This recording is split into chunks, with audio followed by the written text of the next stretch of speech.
भगवान को दयारु सब किछि भलरे भलरे प्रसाद बंटन हे गेला। प्रसाद पूरा आनंद मन समस्त सेवन करिसंती एवं खूब भल होइछि खूब भल। तो सांग माने जेमिति कि मु पूर्व वीडियो रे कहिथिले कि आम गाँ रे हरियाट सहित यात्रा चलीछि। आज राति 10,000 लोकन पई प्रसाद बंटन व्यवस्था करा चलीछि। सेथि पई दिनरु परियापत्र सब कटाकुटी कर देथिले। तापर नना ताकर आसी गोटे पर गोटे रोसई काम आरंभ कले। आ आमे भी जाई तांको समस्त टिके टिके सहाय्य करते नाकि पड़ले। तापर सब किछि रेडी हे गेला पर पूरा पूरी करी रेडी कर देथिले। एपटे लोक माने भी पूरा धाडी करिके बसी हेतिले। तापर प्रसाद बंटन कार्य पूरा जोर शोर रे आरंभ होई हेतिला। काहे कि ना हमर पूर्व वर्ष ठीक एई टाइम को वर्षा जोर शोर रे आरंभ होई हेतिला। जाहो ए वर्ष समस्त भलर भलर प्रसाद सेवन कले। कोतपुर ग्रामर द्वितीय दिन प्रसाद सेवन होउछु यात्रा मध्य हबो।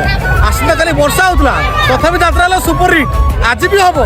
समस्त आसंतु देखियो। तापर प्रसाद बंटन सरला पर आमे समस्त प्रसाद खाई नेतिलु। सतरे प्रसादर टेस्ट एते भलो थिला जे खाई की तो पूरा मजा आसी गला। किछि भाई माने तो प्रसाद खाई की पूरा आनंद रे नाचिले। आ हां प्रसाद तो ए वर्ष हमर भलर भलर बंटन हे गेला। देखा जाओ आसंता वर्ष केमिति कोन होउची। वीडियोटी भल लागतिले लाइक सब्सक्राइब कर देबे। रहिले जय जगन्नाथ।